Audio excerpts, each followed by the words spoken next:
এবারে উত্তর কলকাতায় মেগা লড়াই। একসময়ের দুই সহযোগী সহকর্মী এবার সম্মুখ সমরে। পরস্পরের বিরুদ্ধে লড়ছেন সুদীপ বন্দ্যোপাধ্যায় এবং তাপস রায়। প্রথমে কংগ্রেস, পরে তৃণমূল। তারপর দুজনার দুটি পথ দুটি দিকে গেল বেঁকে। সুদীপ রইলেন তৃণমূলে, তাপস একরাশ ক্ষোভ অভিমান নিয়ে দল ছাড়লেন, হাত ধরলেন বিজেপির। তাপস রায়ের বিজেপিতে যোগদানের প্রেক্ষাপট মোটামুটি এইরকম। কিছুদিন আগেই তাপস রায়ের বাড়ি এবং অফিসে ইডি হানার পর থেকেই তিনি নিজের তৎকালীন দল তৃণমূলের প্রতি ক্ষুব্ধ, আর বিস্ফোরণ ঘটিয়েছেন সুদীপ বন্দ্যোপাধ্যায়ের বিরুদ্ধে। তার বাড়িতে ইডি হানার পেছনে সুদীপ বন্দ্যোপাধ্যায়ের ষড়যন্ত্র রয়েছে, এরকম অভিযোগ করেছিলেন তাপস রায়, এবং দল অর্থাৎ তৃণমূল তার পাশে থাকেনি, প্রকাশ করেছিলেন সেই ক্ষোভও। কুণাল ঘোষ দৌড়ে তার বাড়িতে গিয়েও মান ভাঙাতে পারেননি। সেই তাপস রায় ভোট প্রচারে নেমে সোজাসুজি প্রশ্ন ছুড়ছেন সুদীপ বন্দ্যোপাধ্যায়ের দিকে। উত্তরের অপেক্ষায় তো থাকছেনই, এখন তো তিনি বিজেপি প্রার্থী। তবে একই সঙ্গে প্রশ্ন তুলে ধরছেন মানুষের কাছেও, এবং ভোটারদের কাছে তার আবেদন উত্তর কলকাতার সার্বিক উন্নয়নের জন্য বিজেপি প্রার্থী হিসেবে তাকেই যেন বেছে নেন মানুষ।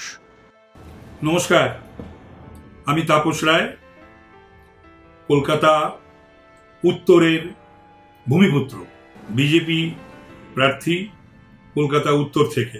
আমাদের গর্বের উত্তর কলকাতা।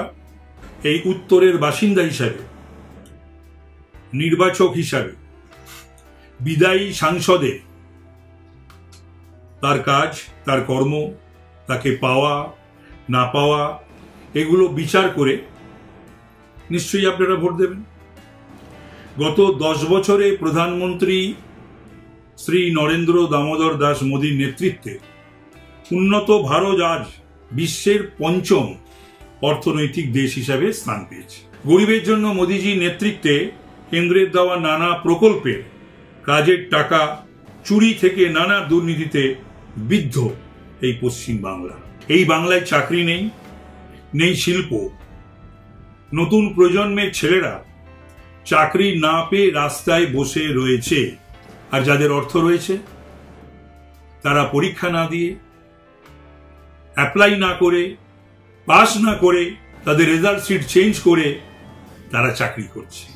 আমাদের এই সংসদীয় কেন্দ্র কলকাতা উত্তরের বিদায়ী সাংসদ কেন্দ্র রাজ্য সেতু বন্ধনের কথা বলেন, অথচ সংসদে গত 5 বছরে কলকাতা উত্তরের মানুষের জন্য বা বাংলার জন্য একটা শব্দ উচ্চারণ করেননি, একটা প্রশ্ন উচ্চারণ করেননি। নিজের সাংসদ কোটার টাকা 14 থেকে 19, 19 থেকে 24, দুবার 14 থেকে 19 2.41 কোটি টাকা, আর 19 থেকে 24 2.79 কোটি টাকা তিনি খরচা করতে পারেন।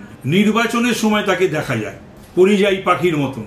মোদীজির নেতৃত্বে প্রাচীন ও বনেদি শহর এই উত্তর কলকাতার সার্বিক উন্নয়নের জন্য আমাকে যদি আপনারা নির্বাচিত করেন, আমি বদ্ধপরিকর, আমি আপনাদের সেই মর্যাদা রক্ষা করব।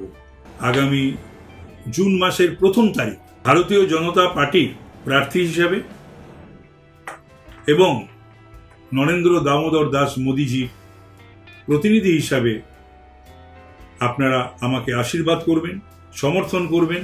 আমি আপনাদের সকলের কাছে করো জোরে 5টা বছর চেয়ে নিচ্ছি। আমাকে কাজ করার সুযোগ করে দিন। পদ্ম ফুল চিহ্নে আপনাদের ইভিএম মেশিনে বোতাম টিপে। নমস্কার, বড়দের প্রণাম, সমবয়সীদের এবং ছোটদের আমার ভালোবাসা এবং শুভেচ্ছা।